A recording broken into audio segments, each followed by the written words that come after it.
ত্রয়োদশ পরিচ্ছেদ। জগদানন্দ পণ্ডিতের বৃন্দাবন গমন, মহাপ্রভুর দেবদাসীর গান শ্রবণ এবং রঘুনাথ ভট্ট গোস্বামীর কৃষ্ণপ্রেম লাভ। শ্রীল ভক্তিবিনোদ ঠাকুর তার অমৃত প্রবাহ ভাষ্যে ত্রয়োদশ পরিচ্ছেদের কথাসারে লিখেছেন, মহাপ্রভু কলার সরলায় শয়ন করলে তার বড় কষ্ট হয় বলে জগদানন্দ পণ্ডিত লেপ বালিশ ইত্যাদি তৈরি করলে মহাপ্রভু তা অঙ্গীকার করলেন না। তখন স্বরূপ দামোদর গোস্বামী কলার পেটো চিরে চিরে যে লেপ বালিশের মতো তৈরি করে দিলেন তা অনেক আপত্তির সঙ্গে মহাপ্রভু স্বীকার করলেন। জগদানন্দ মহাপ্রভুর আজ্ঞা নিয়ে বৃন্দাবনে গিয়ে সনাতন গোস্বামীর সঙ্গে বহুবিধ ভক্তি আস্বাদন করলেন। মুকুন্দ সরস্বতীর বহির্বাস সম্বন্ধে সনাতন গোস্বামীর সঙ্গে তার আলোচনা হয়। জগদানন্দ যখন জগন্নাথ পুরীতে ফিরে যান তখন তিনি শ্রী চৈতন্য মহাপ্রভুকে সনাতন গোস্বামীর দেওয়া উপহার দিলে তাতে পিলুফল ভক্ষণের রহস্য উদিত হয়। একসময় শ্রীচৈতন্য মহাপ্রভু দেবদাসীর গান শ্রবণ করে ভাবাবিষ্ট হলেন এবং গায়ক যে স্ত্রীলোক তা না জেনে কাঁটা বন ভেঙে মহাপ্রভু তার দিকে দৌড়াতে থাকেন। গোবিন্দ তাকে অবরোধ করায় তিনি স্ত্রীলোক নাম শুনে গোবিন্দকে ধন্যবাদ দেন। এই ঘটনার দ্বারা শ্রীচৈতন্য মহাপ্রভু সকলকে উপদেশ দেন যে সন্ন্যাসী বা বৈষ্ণবের পক্ষে স্ত্রীলোকের কণ্ঠে কৃষ্ণগীত শ্রবণ করা উচিত নয়। রঘুনাথ ভট্ট গোস্বামী যখন বারাণসী থেকে জগন্নাথপুরী যাচ্ছিলেন তখন পথে তার সঙ্গে রামদাস বিশ্বাস পণ্ডিতের সাক্ষাৎ হয়। বিশ্বাস পণ্ডিতের হৃদয়ে বিদ্যাগর্ব হেতু মুক্তি বাঞ্ছা থাকায় মহাপ্রভু তাকে বিশেষ কৃপা করলেন না। রঘুনাথ ভট্ট গোস্বামীর আংশিক জীবনী এই পরিচ্ছেদের শেষে সংক্ষেপে কথিত হয়েছে। শ্লোক 1।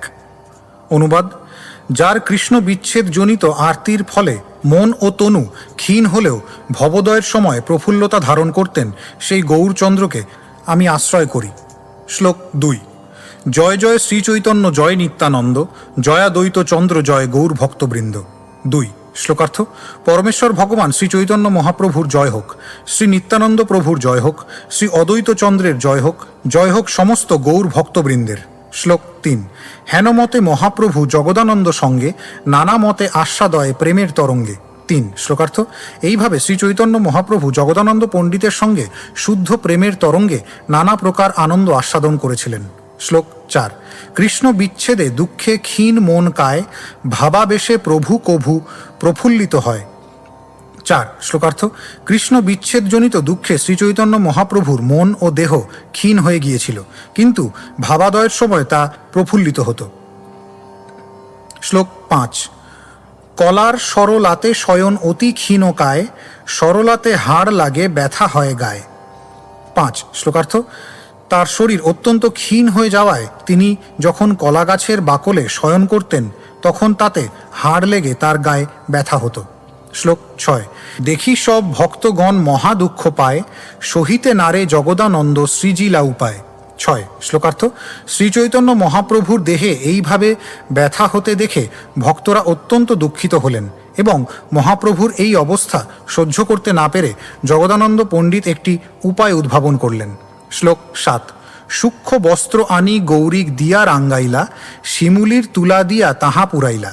7। শ্লোকার্থ: পাতলা কাপড় এনে তিনি তা গেরুয়া মাটি দিয়ে রাঙালেন এবং শিমুল তুলা দিয়ে তা পূর্ণ করলেন। শ্লোক 8। এক তুলি বালিশ গোবিন্দের হাতে দিলা, প্রভুরে সোহাই হো ইহায় তাহারে কহিলা। 8। শ্লোকার্থ: এইভাবে তিনি একটি তোষক এবং একটি বালিশ বানিয়ে তা গোবিন্দের হাতে দিয়ে বললেন মহাপ্রভুকে এর উপরে শুতে বলবে। শ্লোক 9। স্বরূপ গোসাইকে কহে জগদানন্দ, আজি আপনে যায়া প্রভুরে করাই হো শয়ন।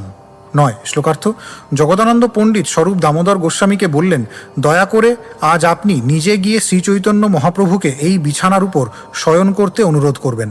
শ্লোক 10।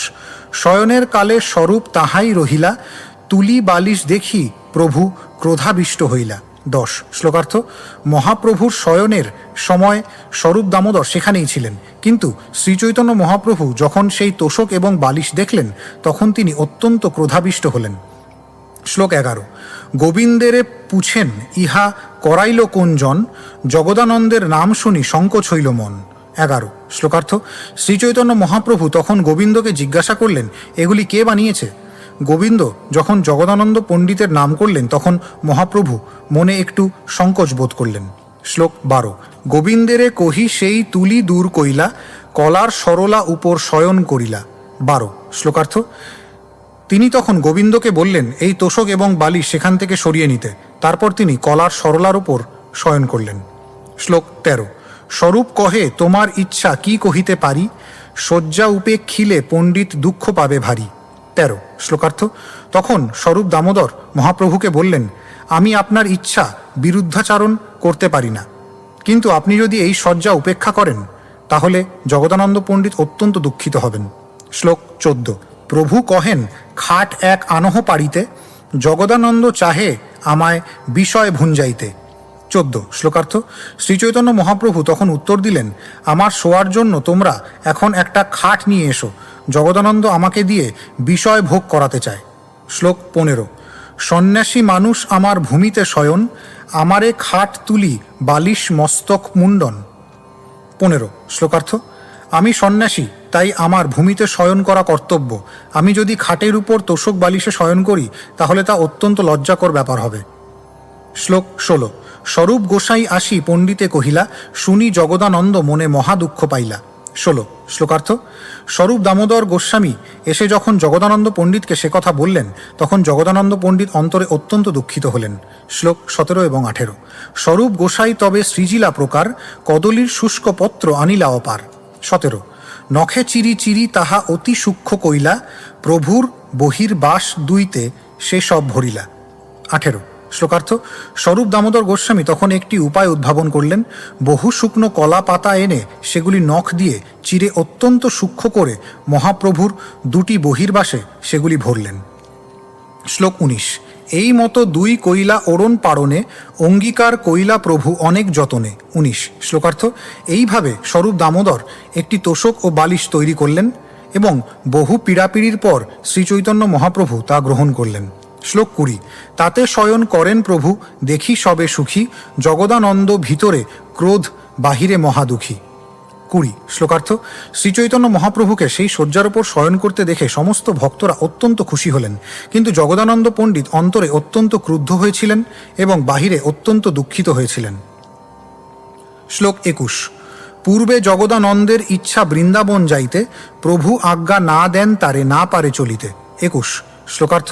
পূর্বে জগদানন্দ পণ্ডিত যখন বৃন্দাবনে যেতে চেয়েছিলেন তখন শ্রীচৈতন্য মহাপ্রভু তাকে অনুমতি দেননি এবং তাই যেতে পারেননি। শ্লোক 22। ভিতরের ক্রোধ দুঃখ প্রকাশ না করিল, মথুরা যাইতে প্রভু স্থানে আজ্ঞা মাগিল। 22 শ্লোকার্থ। তার অন্তরের ক্রোধ এবং দুঃখ প্রকাশ না করে তিনি শ্রীচৈতন্য মহাপ্রভুর কাছে মথুরা যাবার অনুমতি চাইলেন। শ্লোক 23। প্রভু কহে মথুরা যাইবা আমায় ক্রোধ করি, আমায় দোষ লাগায়া তুমি হইবা ভিখারি। 23 শ্লোকার্থ। গভীর স্নেহে তখন শ্রীচৈতন্য মহাপ্রভু তাকে বললেন আমার উপর রাগ করে তুমি মথুরায় চলে যাবে, আমাকে দোষ দিয়ে তুমি ভিখারি হবে। শ্লোক 24 এবং 25। জগদানন্দ কহে প্রভুর ধরিয়া চরণ, পূর্ব হইতে ইচ্ছা মোর যাইতে বৃন্দাবন। 24। প্রভু আজ্ঞা নাহি তাতে না পারি যাইতে, এবে আজ্ঞা দেহ অবশ্য যাইমু নিশ্চিতে। 25 শ্লোকার্থ। তখন জগদানন্দ পণ্ডিত শ্রীচৈতন্য মহাপ্রভুর শ্রী পাদপদ্ম জড়িয়ে ধরে বললেন দীর্ঘকাল ধরেই আমার বৃন্দাবনে যাবার ইচ্ছা, আপনার আদেশ না পাওয়ায় আমি আগে যেতে পারিনি। এখন আপনি আমাকে অনুমতি দিন, তাহলে আমি নিশ্চিন্তে সেখানে যেতে পারি। শ্লোক 26। প্রভু প্রীতে তার গমন না করেন অঙ্গীকার, তেহ প্রভুর ঠাই আজ্ঞা মাগে বারবার। 26 শ্লোকার্থ। জগদানন্দ পণ্ডিতের প্রতি প্রীতিবশত শ্রী চৈতন্য মহাপ্রভু তাকে যাবার অনুমতি দিলেন না, কিন্তু জগদানন্দ পণ্ডিত বারবার যাবার জন্য তার কাছে অনুমতি চাইতে লাগলেন। শ্লোক 27 এবং 28। স্বরূপ গোসাইরে পণ্ডিত কইলা নিবেদন, পূর্ব হইতে বৃন্দাবন যাইতে মোর মন। 27। প্রভু আজ্ঞা বিনা তাহা যাইতে না পারি, এবে আজ্ঞা না দেন মোরে ক্রোধে যাহ বলি। 28 শ্লোকার্থ। জগদানন্দ পণ্ডিত তখন স্বরূপ দামোদর গোস্বামীকে বললেন বহুকাল ধরেই আমার বৃন্দাবনে যাওয়ার ইচ্ছা, কিন্তু মহাপ্রভুর আদেশ না পেলে আমি সেখানে যেতে পারি না, আর এখন আমি তার উপর রাগ করেছি বলে তিনি আমাকে যাওয়ার আদেশ দিচ্ছেন না। শ্লোক 29। সহজেই মোর তাহা যাইতে মন হয়, প্রভু আজ্ঞা লয়া দেহ করিয়ে বিনয়। 29 শ্লোকার্থ। স্বাভাবিকভাবেই আমি বৃন্দাবন যেতে চাই, তাই আপনি দয়া করে মহাপ্রভুকে গিয়ে বলুন যেন তিনি আমাকে বৃন্দাবনে যাওয়ার অনুমতি দেন। শ্লোক 30 এবং 31। তবে স্বরূপ গোসাই কহে প্রভুর চরণে, জগদানন্দের ইচ্ছা বড় যাইতে বৃন্দাবনে। 30। তোমার ঠাই আজ্ঞা দেহ মাগে বারবার, আজ্ঞা দেহ মথুরা দেখি আইসে একবার। 31। শ্লোকার্থ। তখন স্বরূপ দামোদর গোস্বামী শ্রী চৈতন্য মহাপ্রভুর চরণে নিবেদন করলেন, জগদানন্দের বৃন্দাবনে যাবার খুব ইচ্ছা। সে বারবার আপনার কাছে অনুমতি চাইছে, দয়া করে আপনি তাকে অনুমতি দিন যাতে সে একবার মথুরা দেখে আসতে পারে। শ্লোক 32। আইরে দেখিতে জইছে গৌড় দেশে যায়, তৈছে একবার বৃন্দাবন দেখিয়ায়। 32। শ্লোকার্থ। সচিমাতাকে দর্শন করার জন্য সে যেমন গৌড় দেশে গিয়েছিল তেমনই সে একবার বৃন্দাবন দেখে আসুক। শ্লোক 33। স্বরূপ গোসাইর বলে প্রভু আজ্ঞা দিলা, জগদানন্দে বলায়া তারে শিখাইলা। 33। শ্লোকার্থ। স্বরূপ দামোদরের অনুরোধে শ্রী চৈতন্য মহাপ্রভু জগদানন্দ পণ্ডিতকে যাওয়ার অনুমতি দিলেন। জগদানন্দকে ডাকিয়ে এনে তিনি তাকে উপদেশ দিলেন। শ্লোক 34। বারাণসী পর্যন্ত স্বচ্ছন্দে যাইবা পথে, আগে সাবধানে যাইবা ক্ষত্রিয়াদি সাথে। 34। শ্লোকার্থ। বারাণসী পর্যন্ত তুমি স্বচ্ছন্দে যেতে পারবে, কিন্তু তারপর খুব সাবধানে ক্ষত্রিয়দের সঙ্গে যেও। তাৎপর্য, বারাণসী থেকে বৃন্দাবন যাওয়ার পথ ছিল দস্যু তস্করে পূর্ণ, এবং তাই ক্ষত্রিয়রা পথিকদের দস্যু তস্করদের উপদ্রব থেকে রক্ষা করে সঙ্গে করে নিয়ে যেতেন। শ্লোক 35। কেবল গৌড়িয়া পাইলে বাটো পার করি বাঁধে, সব লুটি বাঁধি রাখে যাইতে বিরোধে। 35। শ্লোকার্থ। সেই সমস্ত দস্যু তস্করেরা বাঙালি পথিককে একলা পেলে তার সর্বস্ব লুট করে নিয়ে তাকে বেঁধে রাখে এবং যেতে দেয় না। তাৎপর্য, বাঙালিরা সাধারণত ক্ষীণকায় ও দুর্বল, তাই বাঙালি পথিককে একলা পেলে পথের দস্যুরা তাদের সর্বস্ব কেড়ে নিয়ে তাদের আটকে রাখত। কারো কারো মতে সেই পথের দস্যুরা বাঙালিদের অত্যন্ত বুদ্ধিমান জেনে তাদের দিয়ে বুদ্ধিজীবীর কাজ করাতো, কিন্তু ছেড়ে দিত না। শ্লোক 36। মথুরা গেলে সনাতন সঙ্গেই রহিবা, মথুরার স্বামী সবের চরণ বন্দিবা। 36। শ্লোকার্থ। মথুরায় গিয়ে তুমি সনাতন গোস্বামীর সঙ্গে থেকো এবং নেত্রস্থানীয় মথুরাবাসী ভক্তদের চরণ বন্দনা করো। শ্লোক 37। দূরে রহি ভক্তি করিহ সঙ্গে না রহিবা, তা সবার আচার চেষ্টা লইতে নারিবা। 37। শ্লোকার্থ। দূর থেকে তাদের ভক্তি করো এবং তাদের সঙ্গে ঘনিষ্ঠভাবে মেলামেশা করো না, এবং তাদের আচার আচরণের অনুকরণ করার চেষ্টা করো না। তাৎপর্য, বৃন্দাবন এবং মথুরার অধিবাসীরা শুদ্ধ বাৎসল্য রসে শ্রীকৃষ্ণের প্রতি ভক্তপরায়ণ এবং তাদের ভাবস্মার্ত ব্রাহ্মণ মতের বিরোধী। ঐশ্বর্য ভাবরত কৃষ্ণ ভক্তরা রাগমার্গীয় মথুরা এবং বৃন্দাবনবাসীর বাৎসল্য প্রেম বুঝতে পারেন না। বিধিমার্গের ভক্তরা রাগমার্গীয় ভক্তের আচার আচরণ বুঝতে পারেন না। তাই শ্রীচৈতন্য মহাপ্রভু জগদানন্দ পণ্ডিতকে রাগমার্গীয় ভক্ত ব্রজবাসীদের থেকে দূরে থাকার উপদেশ দিয়েছিলেন, যাতে তিনি তাদের প্রতি অশ্রদ্ধা পরায়ণ না হন। শ্লোক 38। সনাতন সঙ্গে করিহ বনদর্শন, সনাতনের সঙ্গ না ছাড়িবা একক্ষণ। 38। শ্লোকার্থ। সনাতনের সঙ্গে দ্বাদশ বন দর্শন করো এবং ক্ষণিকের জন্য তার সঙ্গ ত্যাগ করো না। শ্লোক 39। শীঘ্র আসিহ তাহা না রহিহ চিরকাল, গোবর্ধনে না চড়িহ দেখিতে গোপাল। 39। শ্লোকার্থ। সেখানে বেশি দিন থেকো না, তাড়াতাড়ি ফিরে এসো, আর গোপালকে দর্শন করার জন্য গোবর্ধন পর্বতে চড়ো না। তাৎপর্য, অমৃত প্রবাহ ভাষ্যে শ্রীল ভক্তিবিনোদ ঠাকুর বলেছেন, অধিক দিন ব্রজে থাকলে ব্রজবাসীদের দোষাদি দর্শন করে শ্রদ্ধা লঘু হয়। তাই যারা রাগমার্গ প্রাপ্ত হননি তাদের ব্রজে বাস করা উচিত নয়। ব্রজ দর্শন করে শীঘ্র চলে আসাই ভালো। শ্রীগোপাল দর্শনের জন্য গোবর্ধন পর্বতে চড়া উচিত নয়, কেননা গোবর্ধন সাক্ষাৎ ভগবানেরই মূর্তি, তাই তার উপর চড়া উচিত নয়। গোপাল যখন অন্য আশ্রমে যান সে সময় তাকে দর্শন করাই ভালো। শ্লোক 40। আমিহ আসিতেছি কহিহ সনাতনে, আমার তরে এক স্থান যেন করে বৃন্দাবনে। 40। শ্লোকার্থ। সনাতনকে বলো যে আমিও শীঘ্রই বৃন্দাবনে যাচ্ছি, সে যেন আমার জন্য বৃন্দাবনে একটি জায়গার ব্যবস্থা করে রাখে। শ্লোক 41। এত বলি জগদানন্দে কইলা আলিঙ্গন, জগদানন্দ চলিলা প্রভুর বন্দি আচরণ। 41। শ্লোকার্থ। এই বলে শ্রী চৈতন্য মহাপ্রভু জগদানন্দ পণ্ডিতকে আলিঙ্গন করলেন এবং জগদানন্দ পণ্ডিত মহাপ্রভুর শ্রী পাদপদ্ম বন্দনা করে বৃন্দাবন অভিমুখে যাত্রা করলেন। শ্লোক 42। সব ভক্তগণ ঠাই আজ্ঞা মাগিলা, বনপথে চলি চলি বারাণসী আইলা। 42 শ্লোকার্থ। সমস্ত ভক্তদের আদেশ নিয়ে জগদানন্দ পণ্ডিত বৃন্দাবনের অভিমুখে চললেন। বনপথ দিয়ে ভ্রমণ করতে করতে তিনি বারাণসীতে উপস্থিত হলেন। শ্লোক 43। তপন মিশ্র চন্দ্রশেখর দোহারে মিলিলা, তার ঠাঁই প্রভুর কথা সকলই শুনিলা। 43 শ্লোকার্থ। তিনি বারাণসীতে তপন মিশ্র এবং চন্দ্রশেখরের সঙ্গে সাক্ষাৎ করলেন। তারা তার কাছে শ্রীচৈতন্য মহাপ্রভুর সমস্ত কথা শুনলেন। শ্লোক 44। মথুরাতে আসি মিলিলা সনাতনে, দুইজনের সঙ্গে দুহে আনন্দিত মনে। 44 শ্লোকার্থ। অবশেষে মথুরায় পৌঁছে তিনি সনাতন গোস্বামীর সঙ্গে মিলিত হলেন এবং তারা দুজনে পরস্পরের সঙ্গ লাভ করে অত্যন্ত আনন্দিত হলেন। শ্লোক 45। সনাতন করাইলা তারে দ্বাদশ বন দর্শন, গোকুলে রহিলা দুহে দেখি মহাবন। 45 শ্লোকার্থ। সনাতন গোস্বামী তাকে দ্বাদশ বন দর্শন করালেন এবং মহাবন দর্শন করে তারা দুজনে গোকুলে রইলেন। শ্লোক 46। সনাতনের গোফাতে দুহে রহে এক ঠাঁই, পণ্ডিত পাক করেন দেবালয়ে যাই। 46 শ্লোকার্থ। তারা দুজনে সনাতন গোস্বামীর গুহায় রইলেন, কিন্তু জগদানন্দ পণ্ডিত নিকটবর্তী মন্দিরে গিয়ে নিজের জন্য রন্ধন করতেন। শ্লোক 47। সনাতন ভিক্ষা করেন যাই মহাবনে, কভু দেবালয়ে কভু ব্রাহ্মণ সদনে। 47 শ্লোকার্থ। সনাতন গোস্বামী মহাবনে গিয়ে দ্বারে দ্বারে ভিক্ষা করতেন। কখনো তিনি দেবালয়ে ভিক্ষা করতেন, আবার কখনো ব্রাহ্মণের গৃহে ভিক্ষা করতেন। শ্লোক 48। সনাতন পণ্ডিতের করে সমাধান, মহাবনে দেন আনি মাগি অন্নপান।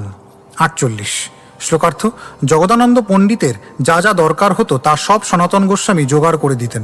মহাবনে ভিক্ষা করে তিনি জগদানন্দ পণ্ডিতের জন্য অন্ন এবং পানীয় এনে দিতেন। শ্লোক 49।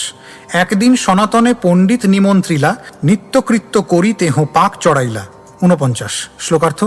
একদিন জগদানন্দ পণ্ডিত সনাতন গোস্বামীকে নিমন্ত্রণ করলেন এবং তার নিত্যকৃত্য সমাপন করে তিনি রান্না করতে শুরু করলেন। শ্লোক 50। মুকুন্দ সরস্বতী নাম সন্ন্যাসী মহাজনে, এক বহির্বাস তেহ দিল সনাতনে। 50 শ্লোকার্থ। পূর্বে মুকুন্দ সরস্বতী নামক এক মহান সন্ন্যাসী সনাতন গোস্বামীকে তার বহির্বাস দিয়েছিলেন। শ্লোক 51। সনাতন সেই বস্ত্র মস্তকে বান্ধিয়া, জগদানন্দের বাসা দ্বারে বসিলা আসিয়া। 51 শ্লোকার্থ। সেই বস্ত্র মস্তকে বেঁধে সনাতন গোস্বামী জগদানন্দ পণ্ডিতের বাসস্থানের দ্বারে এসে বসলেন। শ্লোক 52 এবং 53। রাতুল বস্ত্র দেখি পণ্ডিত প্রেমাবিষ্ট হইলা, মহাপ্রভুর প্রসাদ জানি তাহারে পুছিলা। 52। কাহা পাইলা তুমি এই রাতুল বসন, মুকুন্দ সরস্বতী দিল কহে সনাতন। 53 শ্লোকার্থ। সেই গৌরিক বস্ত্রটি শ্রী চৈতন্য মহাপ্রভুর প্রসাদ বলে মনে করে জগদানন্দ পণ্ডিত প্রেমাবিষ্ট হয়ে সনাতন গোস্বামীকে জিজ্ঞাসা করলেন, তুমি এই রাতুল বসন কোথায় পেলে? সনাতন গোস্বামী উত্তর দিলেন যে মুকুন্দ সরস্বতী তাকে সেটি দিয়েছেন। শ্লোক 54। শুনি পণ্ডিতের মনে ক্রোধ উপজিল, ভাতের হান্ডি হাতে লয়া মারিতে আইল। 54 শ্লোকার্থ। তা শুনে জগদানন্দ পণ্ডিত অত্যন্ত ক্রুদ্ধ হলেন এবং ভাতের হাড়ি হাতে নিয়ে সনাতন গোস্বামীকে মারতে এলেন। শ্লোক 55 এবং 56। সনাতন তারে জানি লজ্জিত হইলা, বলিতে লাগিলা পণ্ডিত হান্ডি চুলাতে ধরিলা। 55। তুমি মহাপ্রভুর হও পার্ষদ প্রধান, তোমা সম মহাপ্রভুর প্রিয় নাহি আন। 56 শ্লোকার্থ। সনাতন গোস্বামী জগদানন্দ পণ্ডিতকে খুব ভালোভাবে জানতেন, তাই কেন তিনি এইভাবে ক্রুদ্ধ হয়েছেন তা বুঝতে পেরে তিনি লজ্জিত হলেন এবং জগদানন্দ পণ্ডিত ভাতের হাড়ি চুলার উপরে রেখে বলতে লাগলেন, তুমি মহাপ্রভুর পার্ষদদের মধ্যে প্রধান, তোমার মতো মহাপ্রভুর প্রিয় আর কেউ নেই। শ্লোক 57। অন্য সন্ন্যাসীর বস্ত্র তুমি ধরো শিরে, কোন ঐছে হয় ইহা পারে সহিবারে। 57 শ্লোকার্থ। আর তুমি অন্য সন্ন্যাসীর বস্ত্র শিরে ধারণ করেছ, তোমার এই রকম আচরণ কে সহ্য করতে পারে? শ্লোক 58।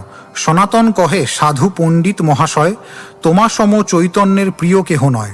58 শ্লোকার্থ। সনাতন গোস্বামী বললেন, জগদানন্দ পণ্ডিত মহাশয়, আপনিই প্রকৃত সাধু, আপনার মতো প্রিয় শ্রী চৈতন্য মহাপ্রভুর আর কেউ নয়। শ্লোক 59। ঐছে চৈতন্য নিষ্ঠা যোগ্য তোমাতে, তুমি না দেখাইলে ইহা শিখিব কে মতে। 59 শ্লোকার্থ। শ্রীচৈতন্য মহাপ্রভুর প্রতি এই প্রকার নিষ্ঠা আপনারই যোগ্য, আপনি না দেখালে তা আমি শিখব কিভাবে?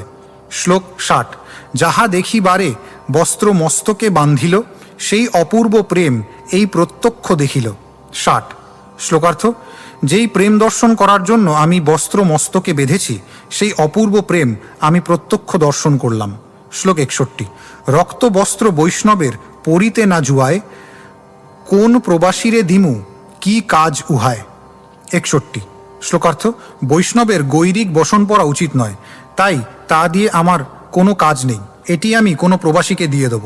তাৎপর্য, এই ঘটনাটি সম্পর্কে শ্রীল ভক্তি সিদ্ধান্ত সরস্বতী ঠাকুর মন্তব্য করেছেন, বৈষ্ণবগণ পরমহংস ও অকিঞ্চন, সুতরাং বৈধ সন্ন্যাসীদের পরিধেয় গৈরিক বসন পরিধান করে তাদের স্বীয় পারমহংসাশ্রম নির্দেশ বা প্রদর্শন করতে হয় না। বিশেষত অদ্বিতীয় পরমেশ্বর শ্রী গৌরহরি এক দণ্ডির বেশ স্বীকার করায় তার পদাশ্রিত কিঙ্করেরা তার দাস অভিমানে অপ্রাকৃত চিত বিলাস ভেদবুদ্ধিতে বেশ গ্রহণ করার বিষয়ে তার মতো ব্যবহার করা যোগ্য বা বিধেয় বলে মনে করেন না। সন্ন্যাস গ্রহণ করে পরমহংস বৈষ্ণব গুরুর আশ্রয় থেকে বৈষ্ণব দাসেরা নিজেদের বর্ণাশ্রমাতীত পরমহংস বৈষ্ণবের আসনে অধিষ্ঠিত হবার অযোগ্য জ্ঞানে অনেক সময় দৈন জ্ঞাপন উদ্দেশ্যে গুরু বৈষ্ণবের অযোগ্য সন্ন্যাস আশ্রমোচিত গৈরিক বসনাদিও পড়ে থাকেন। সনাতন গোস্বামী পরমহংসের পোশাক গ্রহণ করেছিলেন, সুতরাং মস্তকে গৈরিক বস্ত্র বাঁধা তার উচিত হয়নি। তথাপি একজন বৈষ্ণব সন্ন্যাসীর পরমহংসের বেশ অনুসরণ করে নিজেকে উপযুক্ত মনে করা উচিত নয়। শ্রীচৈতন্য মহাপ্রভু যে আদর্শ স্থাপন করে গেছেন, একজন নিজেকে অত্যন্ত নীচ মনে করা উচিত, কিন্তু পরমহংস স্তরের বৈষ্ণব হিসেবে মনে করা উচিত নয়। এইভাবে পরমহংস স্তরের নিচে তার অবস্থান মনে করে একজন বৈষ্ণব কখনো কখনো সন্ন্যাস আশ্রম গ্রহণ করেন। এইটি শ্রীল ভক্তি সিদ্ধান্ত সরস্বতী ঠাকুরের নির্দেশ।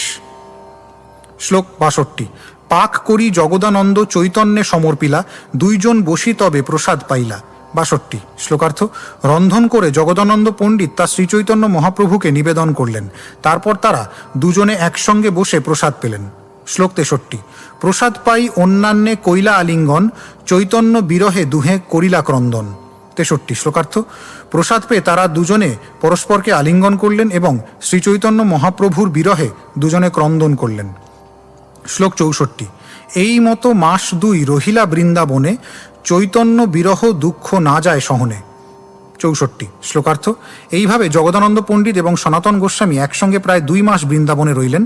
অবশেষে শ্রী চৈতন্য মহাপ্রভুর বিরহজনিত দুঃখ তাদের পক্ষে অসহ্য হয়ে উঠল। শ্লোক 65। মহাপ্রভুর সন্দেশ কহিলা সনাতনে, আমিহ আসিতেছি রহিতে করিহ একস্থানে। 65। শ্লোকার্থ। জগদানন্দ পণ্ডিত সনাতন গোস্বামীকে বললেন যে শ্রীচৈতন্য মহাপ্রভু তাকে বলতে বলেছেন, আমি শীঘ্রই বৃন্দাবনে আসছি, আমার থাকার একটি জায়গার ব্যবস্থা করো। শ্লোক 66। জগদানন্দ পণ্ডিত তবে আজ্ঞা মাগিলা, সনাতন প্রভুরে কিছু ভেট বস্তু দিলা। 66। শ্লোকার্থ। তারপর জগদানন্দ পণ্ডিত জগন্নাথপুরীতে ফিরে যাবার জন্য সনাতন গোস্বামীর আদেশ চাইলেন এবং সনাতন গোস্বামী শ্রীচৈতন্য মহাপ্রভুকে দেবার জন্য কিছু উপহার তাকে দিলেন। শ্লোক 67। রাসস্থলীর বালু আর গোবর্ধনের শিলা, শুষ্ক পক্ক পিল ফুল আর গুঞ্জামালা। 67। শ্লোকার্থ। সনাতন গোস্বামী শ্রী চৈতন্য মহাপ্রভুকে দেবার জন্য রাসস্থলীর বালু, গোবর্ধনের শিলা, শুকনো পাকা পিল ফুল এবং গুঞ্জমালা জগদানন্দ পণ্ডিতকে দিলেন। শ্লোক 68। জগদানন্দ পণ্ডিত চলিলা সব লয়া, ব্যাকুল হইলা সনাতন তারে বিদায় দিয়া। 68। শ্লোকার্থ। সেই সব নিয়ে জগদানন্দ পণ্ডিত জগন্নাথপুরী অভিমুখে যাত্রা করলেন এবং তাকে বিদায় দিয়ে সনাতন গোস্বামী অত্যন্ত ব্যাকুল হলেন। শ্লোক 69। প্রভুর নিমিত্ত এক স্থানে মনে বিচারিল, দ্বাদশাদিত্য টিলায় এক মঠ পাইল। 69। শ্লোকার্থ। শ্রীচৈতন্য মহাপ্রভুর থাকার জন্য সনাতন গোস্বামী মনে মনে একটি স্থান ঠিক করলেন এবং দ্বাদশাদিত্য টিলায় তিনি মঠ পেলেন। শ্লোক 70। সেই স্থান রাখিলা গোসাই সংস্কার করিয়া, মঠের আগে রাখিলা এক ছাউনি বাঁধিয়া। 70। শ্লোকার্থ। সেই মন্দিরটি সনাতন গোস্বামী খুব ভালোভাবে পরিষ্কার করে রাখলেন এবং মঠের সামনে একটি ছাউনি বেঁধে রাখলেন। শ্লোক 71। শীঘ্র চলি নীলাচলে গেলা জগদানন্দ, ভক্তসহ গোসাই হইলা পরম আনন্দ। 71। শ্লোকার্থ। অচিরেই জগদানন্দ পণ্ডিত নীলাচলে ফিরে গেলেন এবং তখন ভক্তগণ সহ শ্রীচৈতন্য মহাপ্রভু অত্যন্ত আনন্দিত হলেন। শ্লোক 72। প্রভুর চরণ বন্দি সবারে মিলিলা, মহাপ্রভু তারে দৃঢ় আলিঙ্গন কইলা। 72 শ্লোকার্থ। শ্রীচৈতন্য মহাপ্রভুর শ্রী পাদপদ্ম বন্দনা করে জগদানন্দ পণ্ডিত সকলের সঙ্গে মিলিত হলেন। তখন শ্রীচৈতন্য মহাপ্রভু তাকে দৃঢ়ভাবে আলিঙ্গন করলেন। শ্লোক 73। সনাতনের নামে পণ্ডিত দণ্ডবৎ কইলা, রাসস্থলীর ধুলি আদি সব ভেট দিলা। 73 শ্লোকার্থ। জগদানন্দ পণ্ডিত শ্রীচৈতন্য মহাপ্রভুকে সনাতন গোস্বামীর দণ্ডবৎ জানালেন এবং তাকে সনাতন গোস্বামীর দেওয়া রাসস্থলীর ধুলি আদি উপহারগুলি দিলেন। শ্লোক 74। সব দ্রব্য রাখিলেন, পিলু দিলেন বাঁটিয়া, বৃন্দাবনের ফল বলি খাইলা হৃষ্ট হয়া। 74 শ্লোকার্থ। অন্য সমস্ত উপহারগুলি রেখে শ্রীচৈতন্য মহাপ্রভু পিলু ফল সমস্ত ভক্তদের মধ্যে বেঁটে দিলেন এবং বৃন্দাবনের ফল বলে তারা সকলে সেগুলি অত্যন্ত আনন্দের সঙ্গে খেলেন। শ্লোক 75। যে কেহ জানে আটি চুষিতে লাগিল, যে না জানে গৌড়িয়া পিলু চাবায়া খাইল। 75 শ্লোকার্থ। যে সমস্ত ভক্ত পিলু ফল কিভাবে খেতে হয় জানতেন তারা আটি চুষে চুষে তা খেলেন, আর যে সমস্ত গৌড়িয়া তা জানতেন না তারা পিলু ফল চিবিয়ে চিবিয়ে খেলেন। শ্লোক 76। মুখে তার ঝাল গেল, জিহ্বা করে জ্বালা, বৃন্দাবনের পিলু খাইতে এই এক লীলা। 76 শ্লোকার্থ।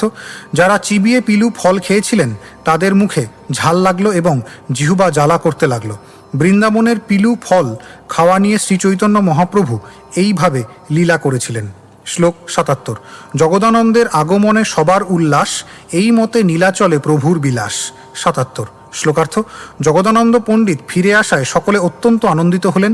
এইভাবে শ্রীচৈতন্য মহাপ্রভু নীলাচলে তার লীলাবিলাস করেছিলেন। শ্লোক 78। একদিন প্রভু যমেশ্বর টোটা যাইতে, সেই কালে দেবদাসী লাগিলা গাইতে। 78 শ্লোকার্থ।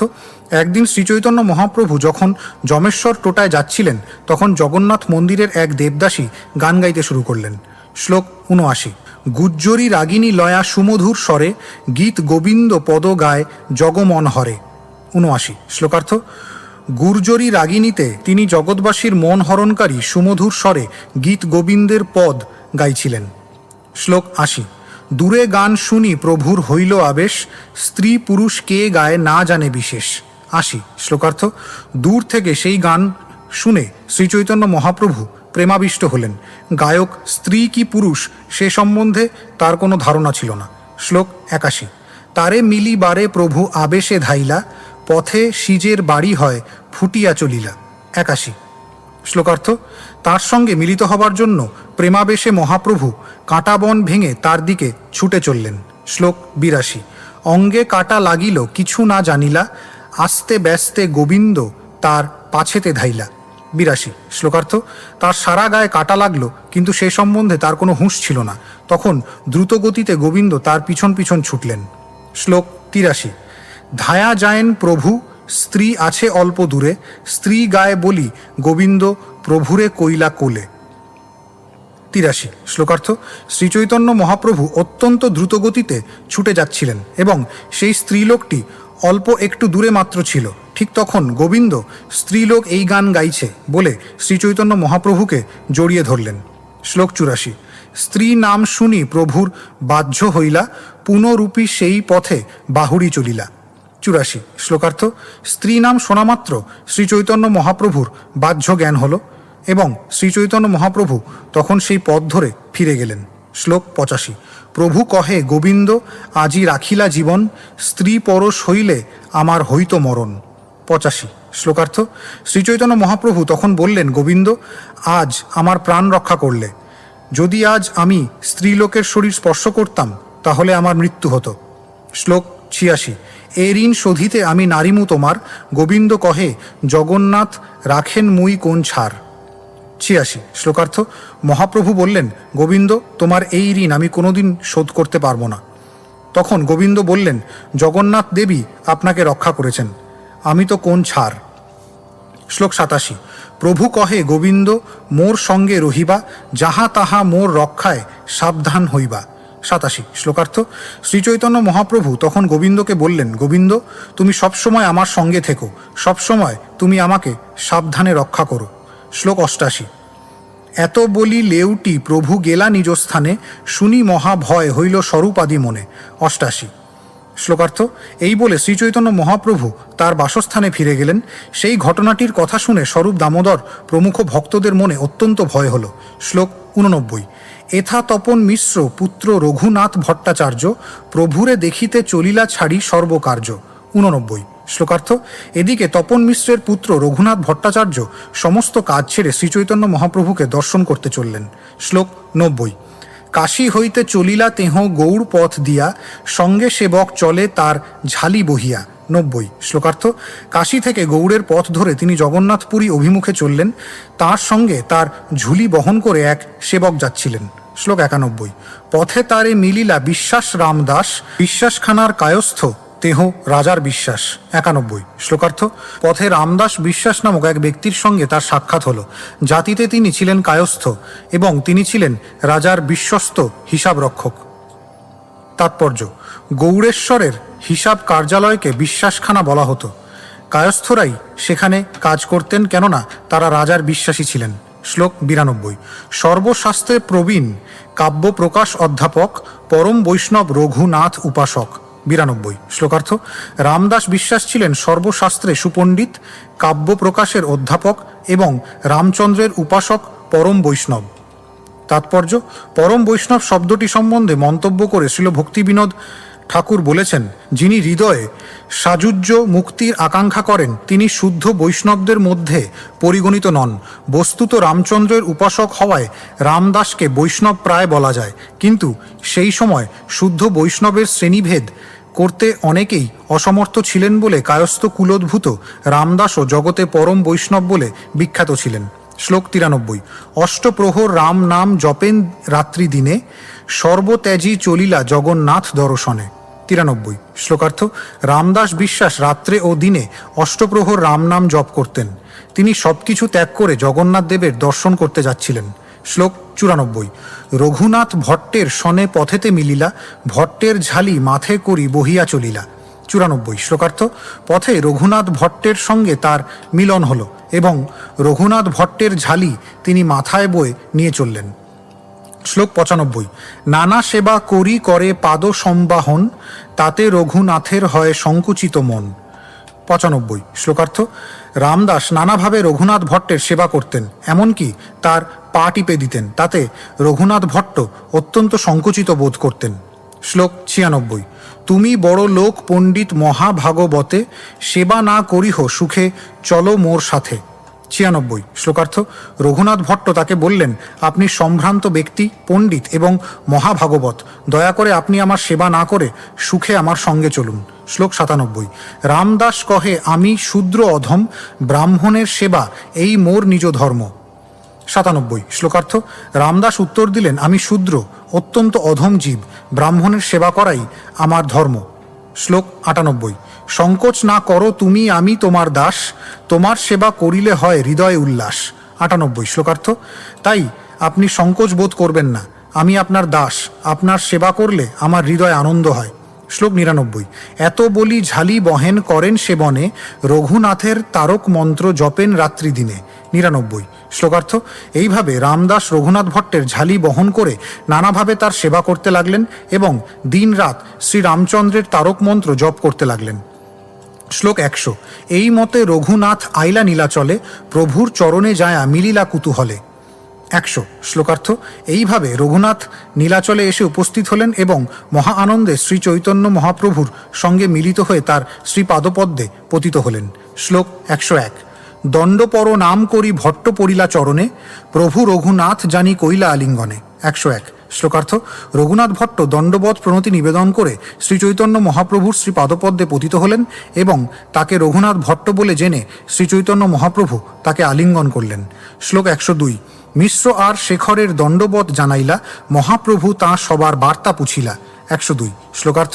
রঘুনাথ ভট্ট তখন শ্রী চৈতন্য মহাপ্রভুকে তপন মিশ্র এবং চন্দ্রশেখরের দণ্ডবৎ জানালেন এবং মহাপ্রভু তাদের কুশল সংবাদ জিজ্ঞাসা করলেন। শ্লোক 103। ভালো হইল আইলা দেখো কমললোচন আজি আমার এথা করিবা প্রসাদ ভোজন। 103। শ্লোকার্থ। শ্রীচৈতন্য মহাপ্রভু তাকে বললেন, খুব ভালো হলো যে তুমি এখানে এলে, এখন গিয়ে কমল নয়ন জগন্নাথ দেবকে দর্শন করো, আজ তুমি আমার এখানে এসে প্রসাদ ভোজন করবে। শ্লোক 104। গোবিন্দেরে কহি এক বাসা দেওয়াইলা, স্বরূপাদি ভক্তগণ শনে মিলাইলা। 104। শ্লোকার্থ। শ্রীচৈতন্য মহাপ্রভু গোবিন্দকে রঘুনাথ ভট্টের জন্য একটি বাসস্থানের বন্দোবস্ত করে দিতে বললেন এবং তারপর তিনি স্বরূপ দামোদর প্রমুখ ভক্তদের সঙ্গে তার পরিচয় করিয়ে দিলেন। শ্লোক 105। এই মতো প্রভু সঙ্গে রহিলা অষ্টমাস, দিনে দিনে প্রভুর কৃপায় বাড়য় উল্লাস। 105। শ্লোকার্থ। এইভাবে রঘুনাথ ভট্ট শ্রীচৈতন্য মহাপ্রভুর সঙ্গে 8 মাস রইলেন এবং মহাপ্রভুর কৃপায় দিনে দিনে তার অন্তরের অপ্রাকৃত উল্লাস বর্ধিত হতে লাগল। শ্লোক 106। মধ্যে মধ্যে মহাপ্রভুর করেন নিমন্ত্রণ, ঘর ভাত করেন আর বিবিধ ব্যঞ্জন। 106। শ্লোকার্থ। তিনি মাঝে মাঝে অন্ন এবং বিবিধ প্রকার ব্যঞ্জন রন্ধন করে তার ঘরে শ্রীচৈতন্য মহাপ্রভুকে নিমন্ত্রণ করতেন। শ্লোক 107। রঘুনাথ ভট্ট পাকে অতি সুনিপন, যেই রান্ধে সেই হয় অমৃতের সম। 107। শ্লোকার্থ। রঘুনাথ ভট্ট ছিলেন রন্ধনে অত্যন্ত সুনিপুণ। তিনি যা রন্ধন করতেন তা অমৃতের মতো সুস্বাদু হতো। শ্লোক 108। পরম সন্তোষে প্রভু করেন ভোজন, প্রভুর অবশিষ্ট পাত্র ভট্টের ভক্ষণ। 108। শ্লোকার্থ। অত্যন্ত সন্তুষ্ট হয়ে মহাপ্রভু ভোজন করতেন এবং মহাপ্রভুর অবশিষ্ট পাত্র রঘুনাথ ভট্ট ভক্ষণ করতেন। শ্লোক 109। রামদাস যদি প্রথম প্রভুরে মিলিলা, মহাপ্রভু অধিক তারে কৃপা না করিলা। 109। শ্লোকার্থ। রামদাস বিশ্বাস যখন প্রথম মহাপ্রভুর সঙ্গে মিলিত হলেন, মহাপ্রভু তাকে অধিক কৃপা প্রদর্শন করলেন না। শ্লোক 110। অন্তরে মুমুক্ষু তেহ বিদ্যা গর্ববান, সর্বচিত্ত জ্ঞাতা প্রভু সর্বজ্ঞ ভগবান। 110। শ্লোকার্থ। অন্তরে রামদাস বিশ্বাস ছিলেন নির্বিশেষবাদী মুক্তকামী এবং তিনি তার বিদ্যার গর্বে অত্যন্ত গর্বিত ছিলেন। সর্বজ্ঞ ভগবান শ্রীচৈতন্য মহাপ্রভু সকলেরই হৃদয় জানতেন। শ্লোক 111। রামদাস কইলা তবে নীলাচলে বাস, পট্টনায়ক গোষ্ঠীকে পড়ায় কাব্য প্রকাশ। 111। শ্লোকার্থ। রামদাস বিশ্বাস তখন নীলাচলে বাস করতে লাগলেন এবং পট্টনায়কের পরিবারকে ভবানন্দ রায়ের বংশধরদের কাব্যপ্রকাশ পড়াতে লাগলেন। শ্লোক 112। অষ্টমাস রহি প্রভু ভট্টে বিদায় দিলা, বিবাহ না করিহ বলি নিষেধ করিলা। 112। শ্লোকার্থ। 8 মাস পরে শ্রীচৈতন্য মহাপ্রভু রঘুনাথ ভট্টকে বিদায় দিলেন এবং তাকে বিবাহ না করতে উপদেশ দিলেন। তাৎপর্য: রঘুনাথ ভট্টকে সংসারে অপ্রবিষ্ট অবস্থাতেই কৃষ্ণপরায়ণ হতে দেখে শ্রীচৈতন্য মহাপ্রভু তাকে দ্বার পরিগ্রহ করে মায়াময় সংসারে প্রবিষ্ট হতে নিষেধ করলেন। যারা তাদের ইন্দ্রিয় দমন করতে অক্ষম তাদের জন্যই বিবাহের ব্যবস্থা দেওয়া হয়েছে। কিন্তু রঘুনাথ ভট্ট গোস্বামী ছিলেন অতি উন্নত কৃষ্ণ ভক্ত, তাই স্বাভাবিকভাবেই তার ইন্দ্রিয় সুখ ভোগের কোনো বাসনা ছিল না। তাই শ্রীচৈতন্য মহাপ্রভু তাকে উপদেশ দিয়েছিলেন সংসার বন্ধনে আবদ্ধ না হতে। সাধারণত পুরুষাভিমানী বিবাহিত ব্যক্তিদের পক্ষে পারমার্থিক চেতনায় উন্নতি সাধন করা দুষ্কর। বিবাহিত ব্যক্তি স্বাভাবিকভাবেই তার পরিবারের প্রতি আসক্ত এবং ভোগপরায়ণ, তাই তাদের হরিভক্তির সম্ভাবনা অল্প। শ্লোক 113। বৃদ্ধ মাতা পিতার যাই করহ সেবন, বৈষ্ণব পাশ ভাগবত কর অধ্যয়ন। 113। শ্লোকার্থ। শ্রীচৈতন্য মহাপ্রভু রঘুনাথ ভট্টকে উপদেশ দিলেন, ঘরে ফিরে গিয়ে তোমার বৃদ্ধ পিতামাতার সেবা করো এবং ভগবত তত্ত্ববেত্তা শুদ্ধ বৈষ্ণবের কাছে শ্রীমদ্ ভাগবত অধ্যয়ন করো। তাৎপর্য: পরমেশ্বর ভগবান শ্রীচৈতন্য মহাপ্রভু কিভাবে রঘুনাথ ভট্ট গোস্বামীকে শ্রীমদ্ ভাগবত অধ্যয়ন করার নির্দেশ দিয়েছিলেন তা বিচার করে দেখা উচিত। তিনি তাকে পেশাদারী ভাগবত পাঠক বা বৈয়াকরণিকের কাছে শ্রীমদ্ ভাগবত অধ্যয়ন করার উপদেশ দেননি। ভক্ত ভাগবত বৈষ্ণবের কাছে তা অধ্যয়ন করার উপদেশ দিয়েছিলেন। তিনি রঘুনাথ ভট্টকে তার পিতা মাতার সেবা করার উপদেশও দিয়েছিলেন, কেননা তারা উভয়ই ছিলেন ভগবত ভক্ত বৈষ্ণব। যিনি পারমার্থিক জীবনে উন্নতি সাধন করতে চান তার পক্ষে কৃষ্ণ ভক্তের সেবা করার চেষ্টা করা অবশ্য কর্তব্য। সে সম্বন্ধে শ্রীল নরোত্তম দাস ঠাকুর গেয়েছেন, ছাড়িয়া বৈষ্ণব সেবা নিস্তার পায়াছে কেবা। জড়ভোগ পরায়ণ বিষয়ী পিতামাতার সেবা করার উপদেশ মহাপ্রভু রঘুনাথ ভট্টকে কখনোই দেননি। কিন্তু যেহেতু তার পিতামাতা ছিলেন বৈষ্ণব, তাই শ্রীচৈতন্য মহাপ্রভু তাদের সেবা করার নির্দেশ দিয়েছিলেন। কেউ প্রশ্ন করতে পারেন, সাধারণ পিতামাতার সেবা করা উচিত নয় কেন? সেই সম্বন্ধে শ্রীমদ্ ভাগবতে ৫ম স্কন্ধ ৫ম অধ্যায় ৮ শ্লোকে বলা হয়েছে, গুরুর্ন সস্যাৎ স্বজনো ন সস্যাৎ, পিতা ন সস্যাৎ জননী ন সা স্যাৎ, দৈবং ন তৎস্যাৎ ন পতিশ্চ সস্যাৎ, नमोचयेद् यः समुपेत्य मृत्युम्। আসন্ন মৃত্যু থেকে যিনি রক্ষা করতে পারেন না সেই গুরু গুরু নন, সেই স্বজন স্বজন নন, সেই পিতা পিতা নন, সেই জননী জননী নন, সেই দেবতা দেবতা নন এবং সেই পতি পতি নন। জন্মের সময় সকলেই স্বাভাবিকভাবে পিতামাতা লাভ করে, কিন্তু প্রকৃত পিতামাতা হচ্ছেন তারা যারা তাদের সন্তানদের আসন্ন মৃত্যুর করাল গ্রাস থেকে রক্ষা করতে পারেন। কৃষ্ণ ভক্ত পিতামাতার পক্ষেই কেবল তা সম্ভব। তাই যে পিতামাতা তাদের সন্তানদের কৃষ্ণ ভাবনার অমৃত প্রদান করতে পারে না তাদের প্রকৃত পিতামাতা বলে গ্রহণ করা উচিত নয়। ভক্তি রসামৃত সিন্ধু প্রথম স্কন্ধ দ্বিতীয় অধ্যায় 200তম শ্লোক থেকে উদ্ধৃত পরবর্তী শ্লোকে সাধারণ পিতামাতার সেবা করার নিরর্থকতা প্রতিপন্ন হয়েছে। लौकिकी वैदिकी वापि या क्रिया क्रियते मुने हरिसेवानुकूलैव सा कार्या भक्तिमिच्छता। লৌকিকী অথবা বৈদিক সেই কার্যই করা উচিত যা কৃষ্ণ সেবার অনুকূল। শ্রীমদ্ ভাগবত অধ্যয়ন করা সম্বন্ধে শ্রীচৈতন্য মহাপ্রভু অবৈষ্ণব পেশাদারী ভাগবত পাঠকদের পাঠ শুনতে সুস্পষ্টভাবেই নিষেধ করেছেন। সেই সম্পর্কে শ্রীল সনাতন গোস্বামী পদ্মপুরাণের একটি শ্লোক উল্লেখ করেছেন। अवैष्णवमुखोद्गीर्णं पूतं हरिकथामृतम् श्रवणन्नैव कर्तव्यं सर्पोच्छिष्टं यथा पयः। অবৈষ্ণবের মুখ থেকে কখনো হরিকথা পর্যন্ত শ্রবণ করা উচিত নয়, কেননা তা সর্পের উচ্ছিষ্ট দুধের মতো।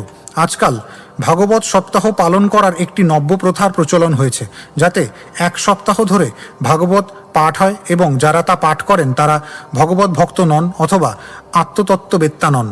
এমনকি বহু মায়াবিদও আজকাল শ্রীমদ্ ভাগবত পাঠ করেন এবং তাদের পাঠ শুনতে বহু লোকের ভিড় হয়। বহু মায়াবাদী আজকাল বৃন্দাবনে শ্রীমদ্ ভাগবত পাঠ শুরু করেছেন এবং যেহেতু তারা বাক্যবিন্যাস করে ব্যাকরণের মার প্যাচে কদর্থ করে শ্রীমদ্ ভাগবত ব্যাখ্যা করে, তাই ভোগপরায়ণ বিষয়ীরা পরমার্থের নামে বৃন্দাবন গিয়ে তাদের পাঠ শোনে। শ্রীচৈতন্য মহাপ্রভু স্পষ্টভাবে তা নিষেধ করেছেন। সাবধানতার সঙ্গে আমাদের বিচার করে দেখতে হবে যে এই সমস্ত মায়াবাদীরা যেহেতু শ্রীমদ্ ভাগবতের অর্থ হৃদয়ঙ্গম করতে পারে না, তাই ভাগবত পাঠ করে তারা অন্যের ভববন্ধন মোচন করতে পারেন না। পক্ষান্তরে ভগবানের শুদ্ধ ভক্ত সমস্ত জড়বন্ধন থেকে মুক্ত, তার জীবন এবং আচরণ শ্রীমদ্ ভাগবতের মূর্ত প্রকাশ, তাই তার কাছে শ্রীমদ্ ভাগবতের মর্ম হৃদয়ঙ্গম করা যায়। শ্লোক 114। পুনরূপী একবার আসিহ নীলাচলে, এত বলি কণ্ঠমালা দিলা তার গলে। 114। শ্লোকার্থ। শ্রীচৈতন্য মহাপ্রভু তাকে বললেন, আবার তুমি নীলাচলে এসো।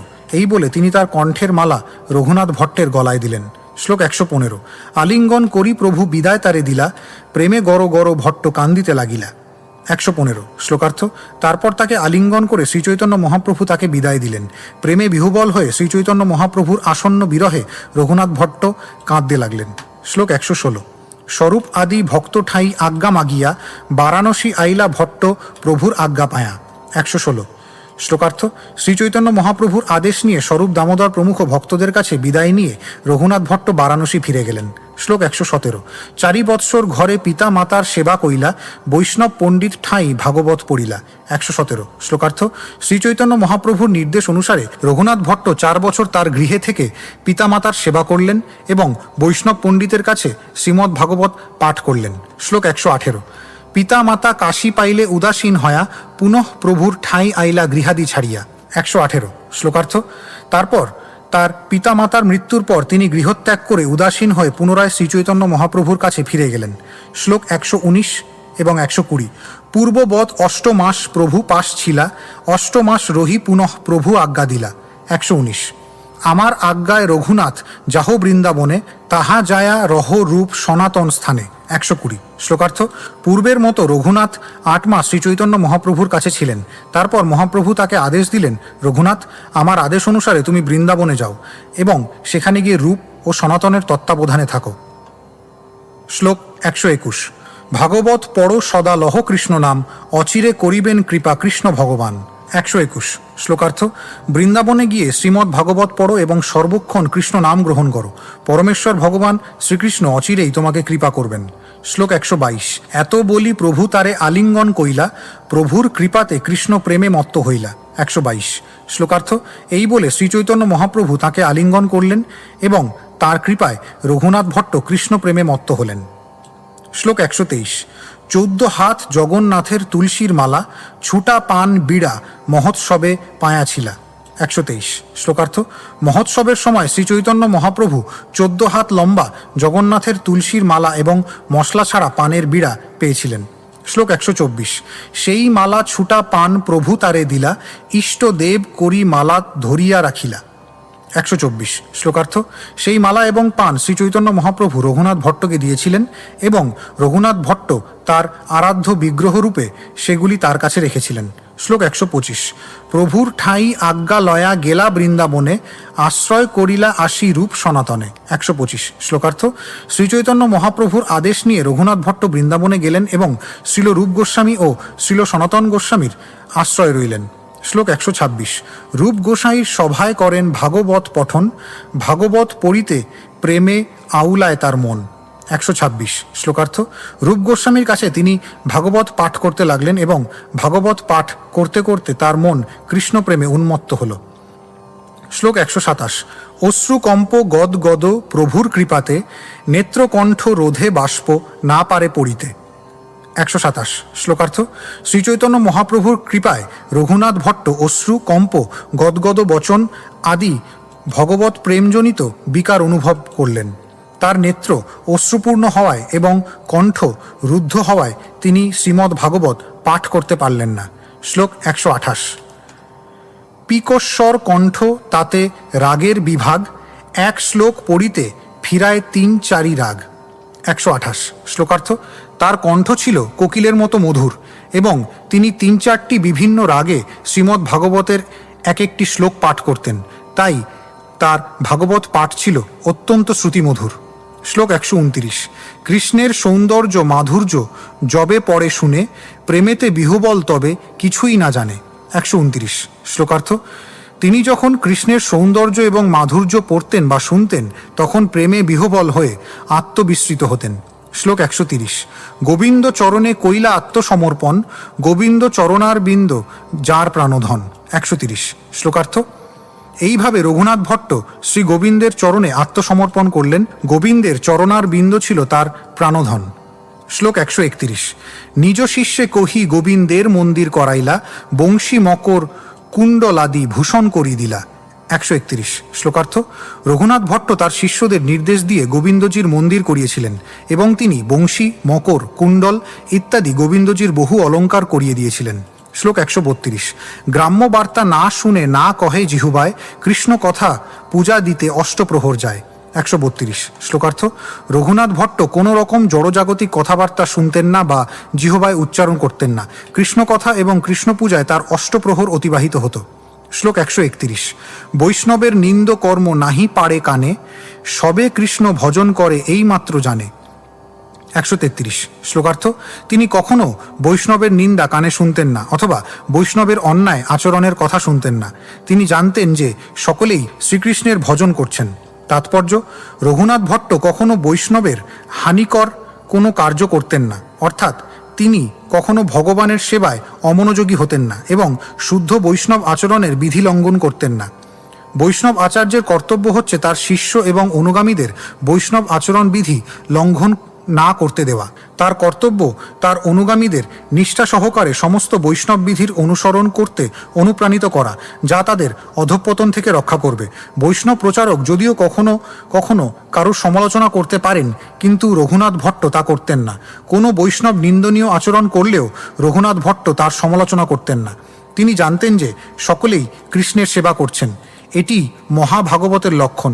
প্রকৃতপক্ষে যারা মায়ার দাসত্ব করছেন, উত্তম অধিকারীর দৃষ্টিতে তিনিও শ্রীকৃষ্ণেরই সেবা করছেন, কেননা মায়া শ্রীকৃষ্ণের দাসী। সুতরাং মায়ার সেবা করা হলে পরোক্ষভাবে শ্রীকৃষ্ণেরই সেবা করা হয়।